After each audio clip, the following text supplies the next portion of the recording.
Tired of losing your sanity looking for important work? Dropbox Dash finds what you need fast across all your work apps so you can focus on what matters.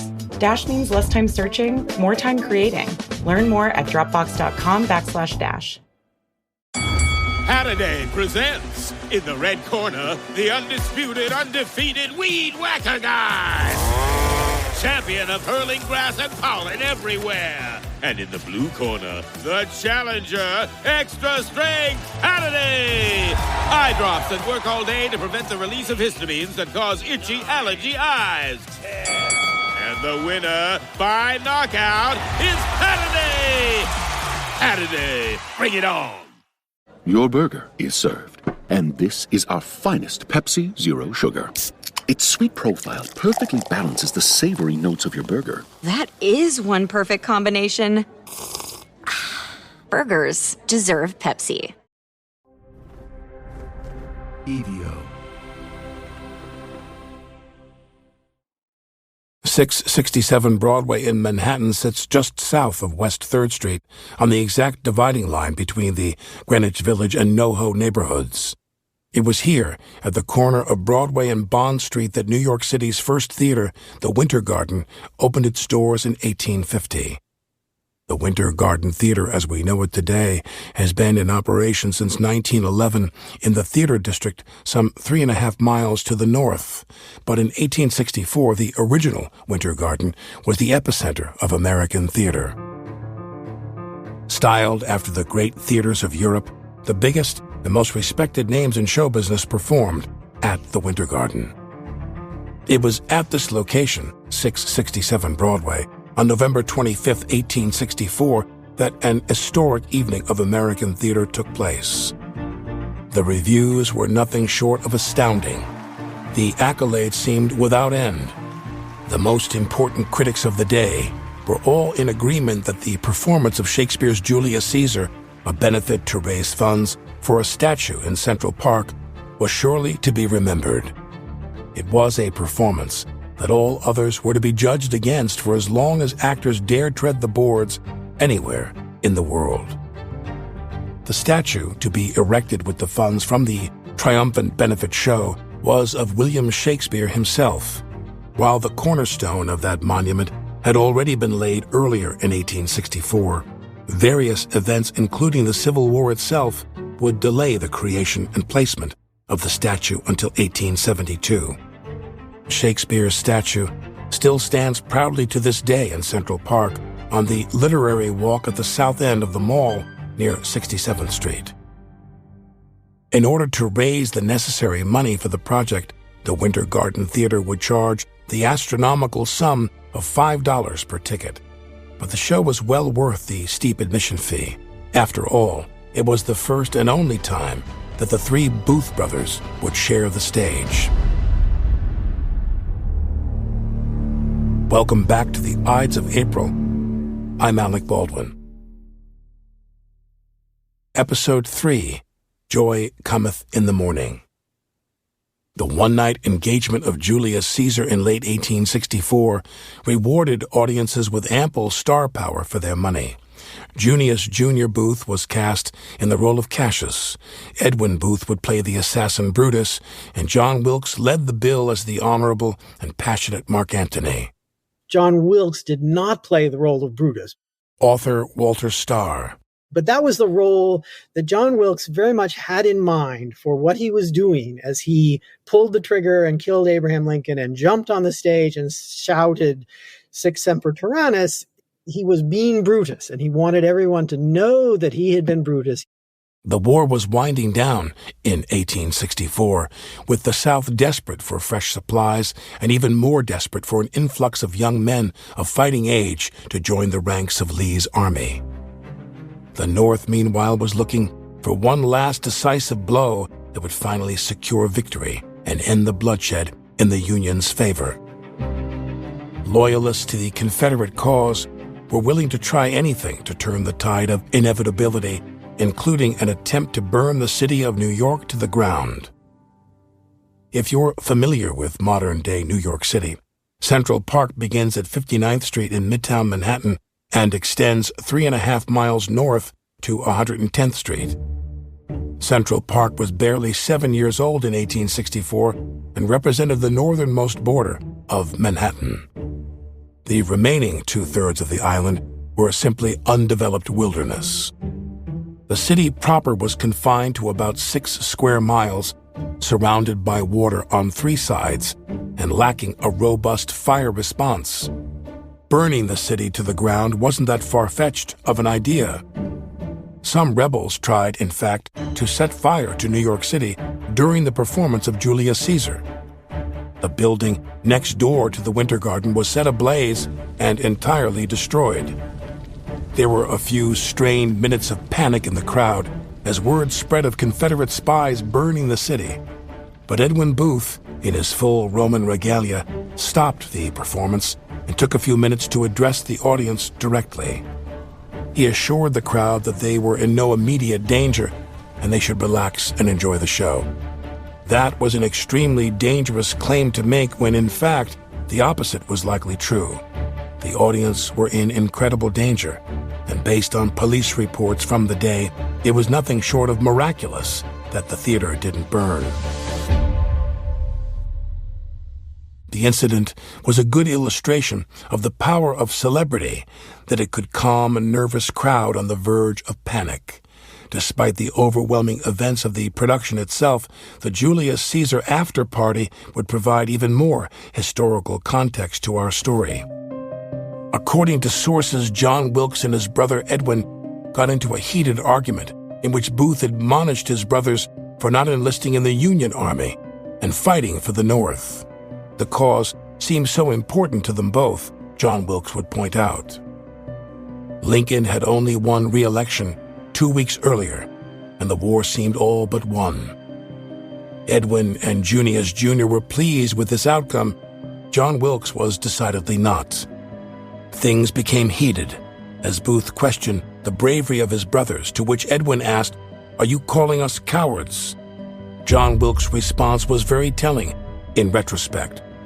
"I am beginning to deem myself a coward," he exclaimed. He had reached some internal limit of guilt, cowardice, frustration, and despair. Somewhere deep in his twisted psyche, Booth decided he was willing to risk everything to preserve the Confederacy. Over the next several months, an undeterred Booth would continuously fail to exact the revenge he and his cohorts were seeking. He watched as once loyal members of his outfit fled not just the city, but the entire country. Too many failed kidnapping attempts was more than Booth's underlings were willing to tolerate. By the evening of the illumination on April 13, 1865, Booth feared that his remaining loyalists, George Atzerodt, Lewis Powell, and Davy Herold, would also soon abandon him. It was the eve of one of the most infamous nights in the history of American theater. John Wilkes had become a desperate, bitter man.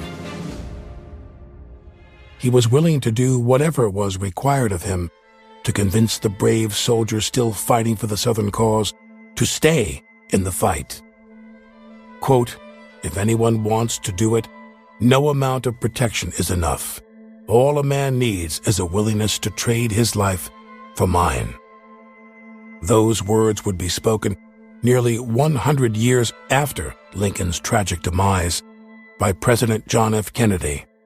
It was barely a month after Kennedy discussed his own mortality that he himself would be taken from the world by an assassin's bullet. It's impossible to not think of Kennedy's words when we consider Booth's musings in his journal. He wrote, "I care not what becomes of me. I have no desire to outlive my country." Despite the fear that his partner's ambitions were waning, John Wilkes Booth was instilled with the only weapon he ever needed. He was willing to trade his life for the president's. And he was willing to go it alone. As he drank himself into oblivion while Washington City was awash in celebratory light, Booth prayed for deliverance from a God who, he hoped, favored Dixie. April 14, 1865. By the morning of the 14th, a hopeless and hungover Booth made his way to Ford's Theater. He was, after all, a creature of habit. However foul a mood he may have been in that Friday morning, Booth's discomfort would soon blossom into barely restrained ecstasy. The young theater manager Henry Clay Ford relayed the incredible news. President Lincoln would be attending that evening's performance of Our American Cousin. Booth biographer Terry Alford. So he had his mail delivered there, and he just went by to check it that morning about noon, and that's when he found out that Lincoln would be in attendance at the theater that night. You see how good an actor he was. He didn't react at all. He showed no emotion. He took it in, and it must have been like an explosion inside, because now he knew he could get close to Lincoln. I mean, really touching close to Lincoln. Booth kept his cool and congratulated Henry on his wonderful luck. When an invitation to the show was offered, Booth slyly replied that he would consider it and thanked him. He then went about the business of plotting a murder. With little time and a dwindling army, Booth kept it simple. He would rely purely on the element of surprise and strict adherence to the creed so ominously later coined by the 35th president.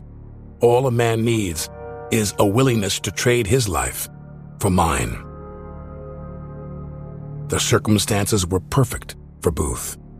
He was such a well-known figure at Ford's Theater that even on such an important occasion, his presence would raise no suspicions whatsoever. Booth strolled right into the theater and watched as workers prepared the presidential box. The decorations and bunting were hung. The portrait of George Washington was attached to the front of the balcony. The rocking chair that Lincoln preferred was maneuvered into the small box. Booth took it all in as he pondered his plan.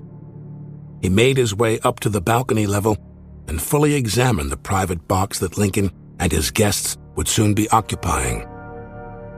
There were two doors, one that led to a small anteroom, sometimes used as a coat room. The other door led to the main viewing box. Booth knew what he needed, what every soldier needed: battlefield intelligence. He needed to know exactly where Lincoln would be sitting and how many people would be in the box. There could be no surprises when the time came to attack.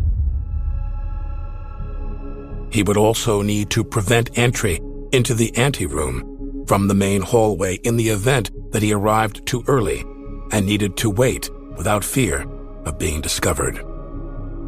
Both of these needs were met with a quick trip to the theater woodshop, where he procured a 3-foot wooden dowel from a music stand and a small hand tool for boring small holes in wood called a gimlet. With these items in hand, Booth made his way back to the private box and went to work. It took only a few minutes. A small hole was bored through the internal door that was barely visible, but still allowed Booth a clear line of sight into the box. He then tested the dowel. He used it as a makeshift doorstop that, when placed between the outer door and the inside wall of the anteroom, it was impossible to open the outer door. Satisfied that it would suit his purposes, the dowel was secreted away along the floor of the anteroom. His prep work at the theater was done. The stage was set. Booth just needed the other key players, none more important than President Lincoln, to make it to curtain on time. More from author Walter Starr. I think we can be pretty sure of what John Wilkes Booth had in mind. He's hoping for a period of chaos with the Union leadership all dead or dying, to allow the South to get back on its feet and fight what he views as its holy cause. He does view Lincoln as a tyrant. Many people ask, well, why did Booth want to kill the Secretary of State? I mean, what role does the Secretary of State have in running the government? And some scholars answer that by looking at the statutes. The statutes at this point say that if both the president and vice president died, they don't make the Secretary of State the president. That would have been the president pro tem of the Senate. But they give the Secretary of State a key role in organizing a new election. And to those who say that Booth read the statutes, I say nonsense. Booth was not a lawyer. Booth was an actor. And the play that he had in mind was Julius Caesar. He was going to be Brutus, and he was going to kill the tyrant Caesar, Lincoln. But he was going to rewrite the script slightly. If you recall the play of Julius Caesar, there's a debate among the assassins about whether they should kill not only Caesar, but Mark Antony. And ultimately they decide, no, we'll just kill Caesar, we will let Antony live. And that proves to be a mistake, because Antony, by the end of the play, is a tyrant as brutal as Caesar had been. So Booth was going to rewrite the script. He wasn't going to have any debate about whether to kill Mark Antony. He was going to kill Mark Antony.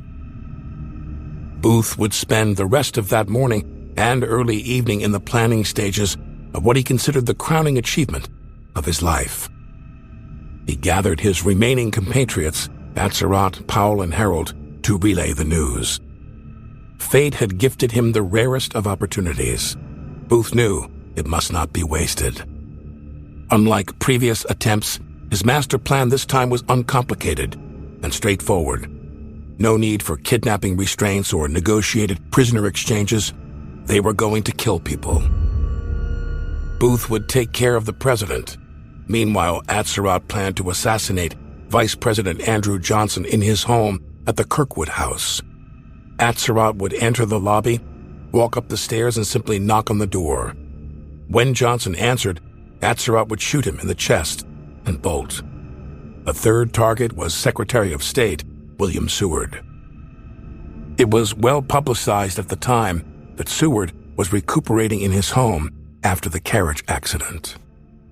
My name is Maria Coleman, and I am the Director of Development at the Seward House Museum. About a week prior, Seward is out for a leisurely carriage ride in D.C. with his son Frederick, his daughter Fanny, her friend Mary Titus. The coachman gets down because the door of the carriage keeps flapping open. So the coachman dismounts, starts to play with the door there, and then the horses are spooked and they start cantering off. Fred, Seward's son, jumps from the carriage to try to stop the horses. He's not successful. Seward then leans forward out of the carriage to try to grab the reins, stop the horses from running away. And his shoe gets caught on the edge of the carriage, and Seward is thrown onto the cobblestone. Seward is pretty badly injured. It's even touch and go for a little bit at the beginning. He has bruises on his face, swelling, a concussion. His right shoulder is dislocated. His right arm is broken. His jaw is fractured. So when we look at the Seward home the night of the attack on him, Seward is bedridden. He cannot move very easily. He's all bandaged up around the neck from that carriage accident. He can barely speak in more than a whisper because of the injuries to his jaw. So this is how we find Seward that evening. Powell was a tall, powerfully built man of 23, and easily the strongest and most physically capable of Booth's accomplices. He was chosen for the Seward job because things were very likely to go bad, which would require Powell to fight his way out. Seward would have his sons and a military guard stationed at his property. He is in his upstairs bedroom of his home in Lafayette Square, again, just across the street from the White House. That night, most of the Seward family is there with him. This carriage accident, his injuries alarm them enough that even his wife, Frances, comes down from Auburn to stay in D.C., and that's something she's rarely doing. So she is there to keep watch over him. His daughter Fanny, his pride and joy, is there to take care of him. Son Frederick, son Augustus, as well as an army nurse, George Robinson. And so that evening, we find Seward in his bedroom. And Fanny, Seward's daughter, was an avid writer. She kept a diary from the time she was 14 up until her death. And she writes a firsthand account of everything that happens this night. And it's considered one of, if not the only, firsthand accounts of what actually happens to Seward within the walls of that bedroom.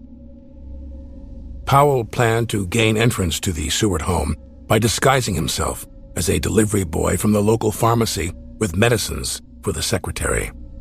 The disguise Only a small paper bag that Powell would claim was from the pharmacy. Once he was inside, he was to go straight for Seward's bedside and shoot him. And if things went wrong before he could get to Seward, start swinging, or shooting, or stabbing, Powell would be well armed. Last was Davy Herold, the least capable in Booth's mind, but the one who figured most prominently alongside Booth as the story unfolds. Davy was tasked with guiding Seward's would-be assassin Powell through Washington City. Powell hadn't spent much time there and was sure to get lost without Davy's help. With Booth's grand performance now fully cast, he needed only to tie up some loose ends. He rented horses for himself and Davy from a man named John Fletcher and asked a favor of boarding house owner Mary Surratt. She was asked to deliver a message to a friend who worked at a tavern also owned by Surratt just outside of Washington City. Booth needed what people refer to today as a go bag. That's an emergency kit, essentials only if you need to get the hell out of town.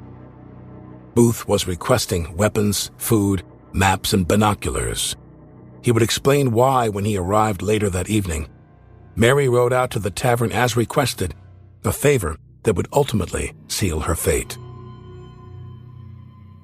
More of the Ides of April after the break. This episode is brought to you by Progressive Insurance. Do you ever find yourself playing the budgeting game? Well, with the Name Your Price tool from Progressive, you can find options that fit your budget and potentially lower your bills. Try it at Progressive.com. Progressive Casualty Insurance Company and Affiliates. Price and coverage match limited by state law. Not available in all states.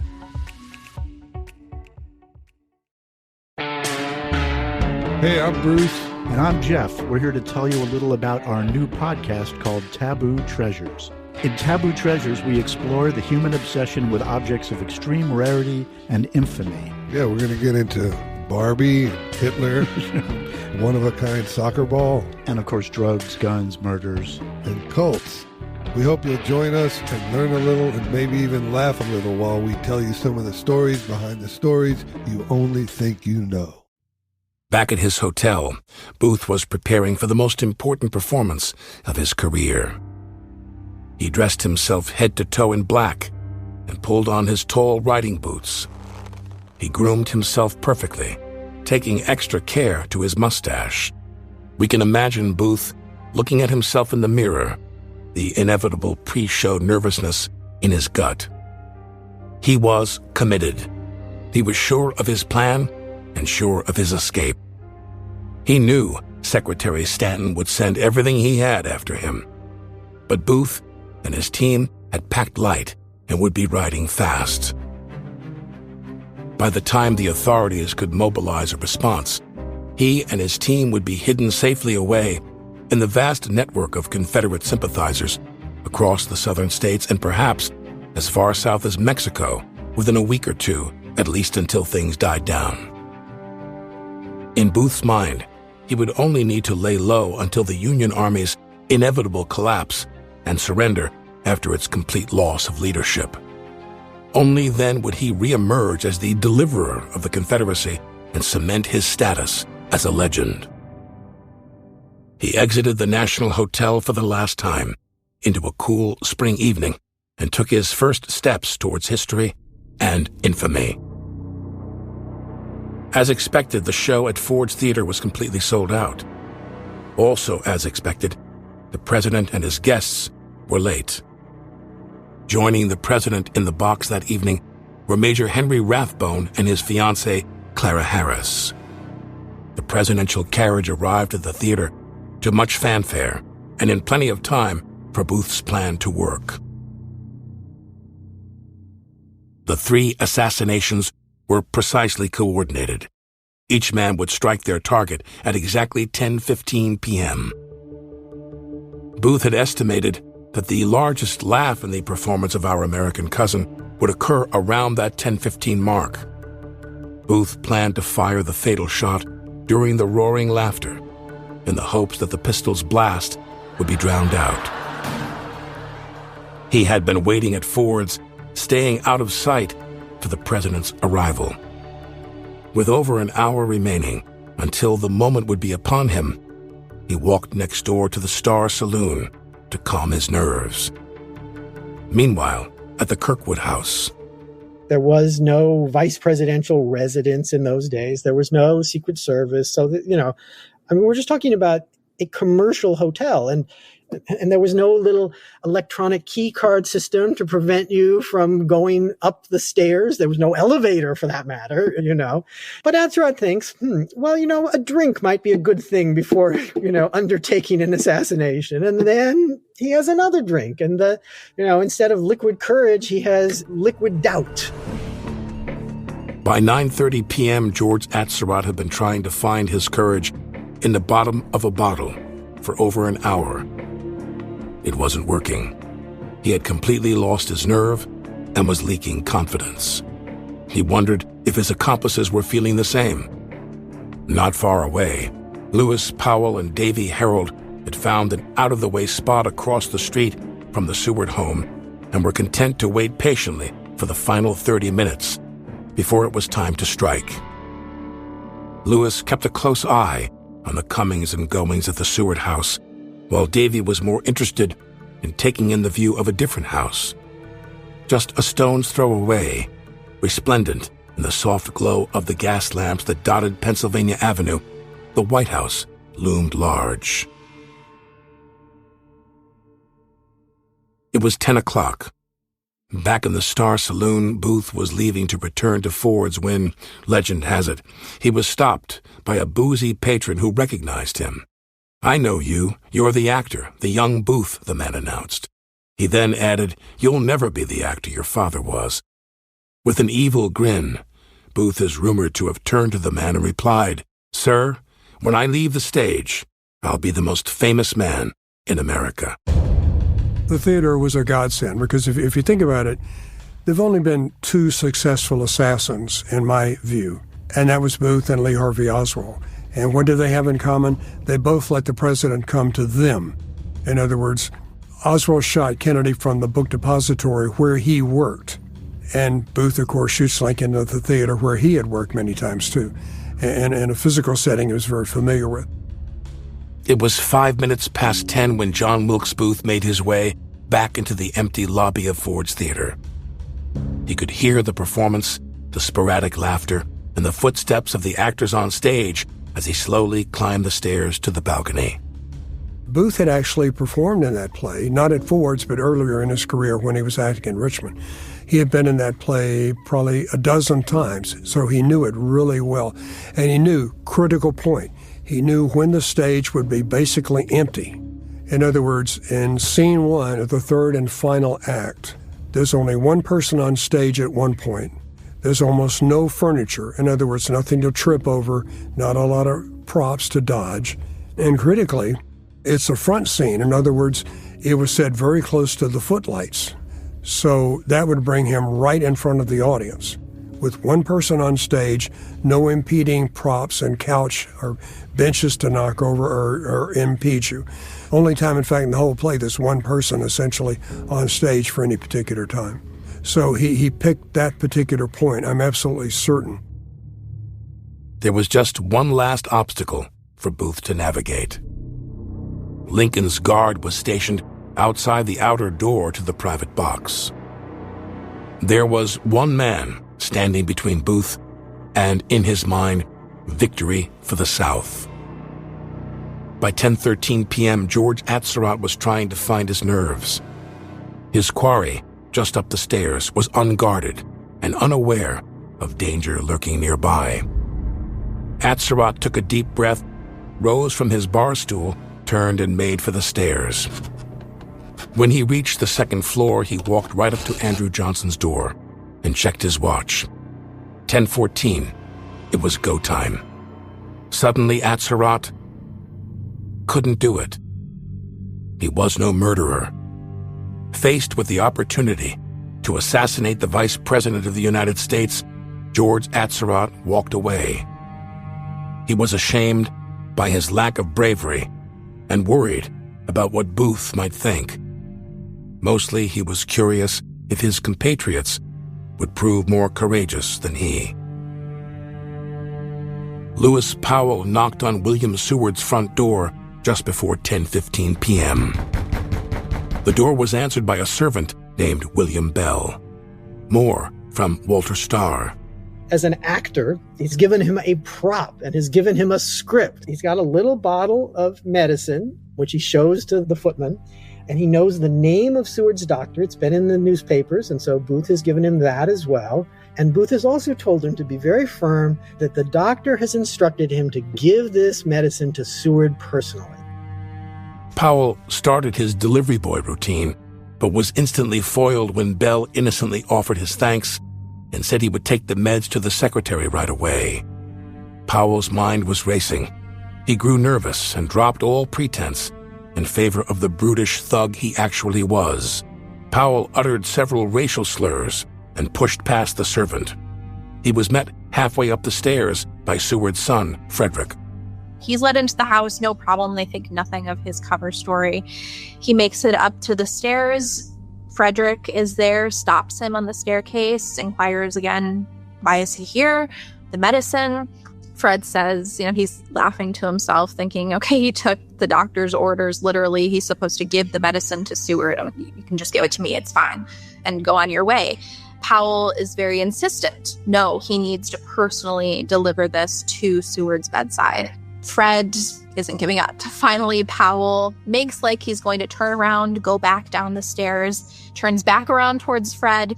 Powell is armed with a gun and a knife. He tries to shoot Fred to silence him, but the gun misfires. So instead, he hits him on the back of the head with the butt of the gun, rendering the gun useless, which will come in handy later. But this badly injures Fred. It fractures his skull, exposing his brain in a couple parts. He's bleeding profusely. So this is what Fanny opens Seward's door to see in the hallway. Her brother Fred in this condition, which is just completely appalling to her, and standing next to him, this man that she has never met before, Lewis Powell. He then entered William Seward's room, and despite the presence of a Union soldier, Powell was able to launch himself onto Seward's bed, pull a large knife from his waistband, and attack.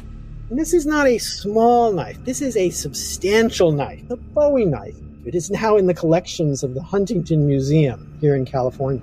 And with this knife, he presses Seward into the sickbed, and he slashes Seward about the face and neck. Seward struggles and manages to kind of throw himself off the bed, at which point the screams of Frederick Seward and Seward's daughter Fanny bring another son, Augustus, and a Union sergeant, and they wrestle with the assassin, Lewis Powell, who finally realizes he's not going to be able to stab Seward any further, turns and faces them, says, I'm mad, and dashes down the stairs, for good measure stabbing one of the other servants on the way out the door. The wounds were severe, gruesome, but somehow not life-threatening. The large, heavy brace that covered much of Seward's shoulders, neck, and head undoubtedly saved his life by preventing several of Powell's blows from doing any real damage. It's assumed at first, is Seward dead? How badly is he injured? Nobody knows. There's a lot of blood. Fanny writes in her diary, blood, my thoughts seem drenched in it. I seem to breathe its sickening odor. My dress was stained with it. Mother's was drabbled with it. It was on everything. The bed had been covered with blood, the blankets and sheet chopped with several blows of the knife. And so this is the scene. The doctors come to assess. As they're waiting for the doctors, Fanny is on one side of Seward, George Robinson, the army nurse, is on the other. He is coaching Fanny. They have wet cloths. They're trying to staunch the flow of blood from the injuries on his face. And from there, the doctors find that the injuries are not fatal. Seward will make a full recovery, but that is not the perception at first. Word starts to spread across DC that Seward is dead. Powell, in an attempt to hedge in the event he was caught, began hysterically screaming, I'm mad, as he fought his way out of the house. It was a last-ditch effort, to convince any witnesses that a crazy person had been responsible for the attack. Powell burst out of the Seward home, adrenaline pumping and covered in blood, and abandoned by his guide. Evidently, Davy Harold heard the screams of murderer from inside the house and decided to save his own skin. Powell was alone in a strange city and was about to become the second most wanted man in Washington. At approximately 10:14 p.m., Booth approached the guard outside Lincoln's private box. At this point, even historians agree things get a little murky. We know for sure that Booth handed the guard a folded slip of paper. The guard read it and left his post. We don't know what was written on the slip of paper. There was an attendant named Charles Ford. He's basically a messenger. He's not there to guard them. To my understanding, he didn't even have a weapon. It will seem odd from a modern perspective, right, that the president had no protection, no guard, no soldier standing there, no Secret Service guy lurking nearby. You got to put yourself in the time. Why? Wasn't the war essentially over? What was to be gained by such an act as this? I mean, it seemed insane. I mean, Lincoln had a week earlier walked the streets of Richmond. After it had been conquered, he went down there and walked around. If he was going to get shot, it should have been out of one of those rich houses in Richmond. But nothing happened to him, right? So I think everyone always knew there's a possibility of something crazy happening, but it seemed less and less and less likely now. And so Booth came, and this is one of the mysteries of the assassination. Booth showed Forbes, the messenger, a card. That card has never shown up. Oddly enough, Forbes was never questioned. He was never interrogated, and when they had a trial of Booth's associates, he wasn't even called as a witness. All we know is that Booth gained entrance to the anteroom without delay. He quickly barred the door from the inside and was able to determine Lincoln's position by looking through his pre-drilled peephole. Everything was going exactly as planned. Then, just as the largest laugh of the night was teed up by a supporting actor, Booth entered the box. The punchline was delivered as Booth raised his single-shot Derringer pistol to the back of Lincoln's skull. And as the laughter crescendoed, he pulled the trigger. I've read several accounts. Some people think that he had the gun 3 or 4 inches from Lincoln's head. Some people think it was 3 or 4 feet. But in any case, he was very close to Lincoln's head with this single-shot Derringer, hits Lincoln in the back of the head, then has a struggle with an Army officer who's Lincoln's guest. The battle-hardened Major Rathbone immediately understood what was happening in the box and tried to get hold of Booth. Booth had already dropped the pistol and pulled out his dagger. With a wild slash, he opened up a gaping wound on Rathbone's arm from elbow to shoulder. His only obstacle now subdued, Booth made the most dramatic entrance of his storied career. He climbed onto the balcony railing and leapt to the stage. Booth stood tall, faced the crowd, raised his bloody dagger, and projected to the stunned audience, Sic Semper Tyrannis. Sic Semper Tyrannis was adopted as the Virginia state motto in 1776 and remains the state's motto to this very day. The phrase translates to, "Thus always to tyrants," a reflection of anti-imperialist sentiment. There is some disagreement over exactly when Booth uttered the infamous phrase. Witnesses claimed he yelled it from the stage. Booth, however, wrote in his own journal, "I screamed Sic Semper before I jumped." Of course, there's no way to be sure. The following morning, Booth would be treated for a lower leg fracture. How he broke the leg is another point of contention. Historian and author Michael Kaufman claims in his book American Brutus that Booth did not break his leg when landing on the stage, but later in the evening after getting thrown from his horse. We'll never know exactly when or how Booth broke his leg, only that he was treated for the injury. More on that later.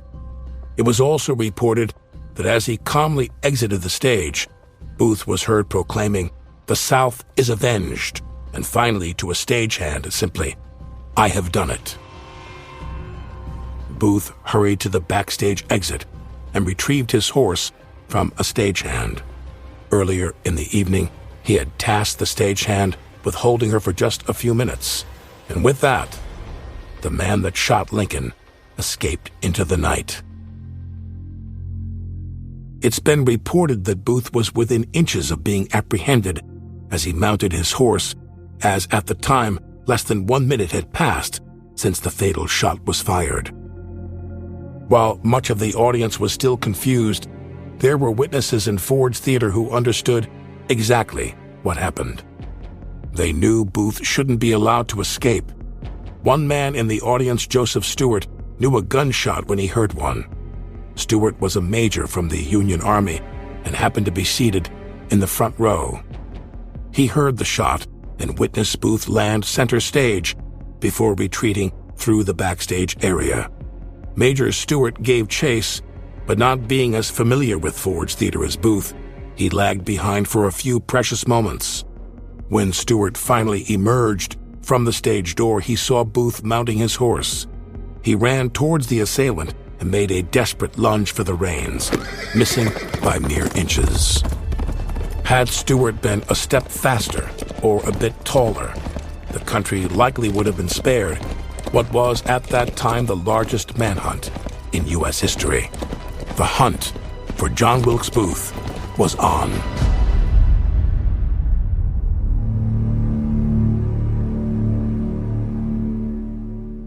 On the next episode, the fugitives make their desperate escape from Washington, and the city gathers to mourn a dying president.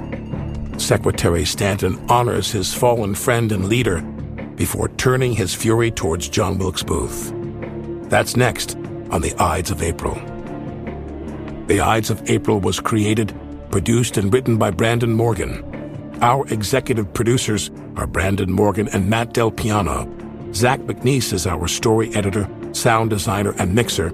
I'm Alec Baldwin. Thanks for listening.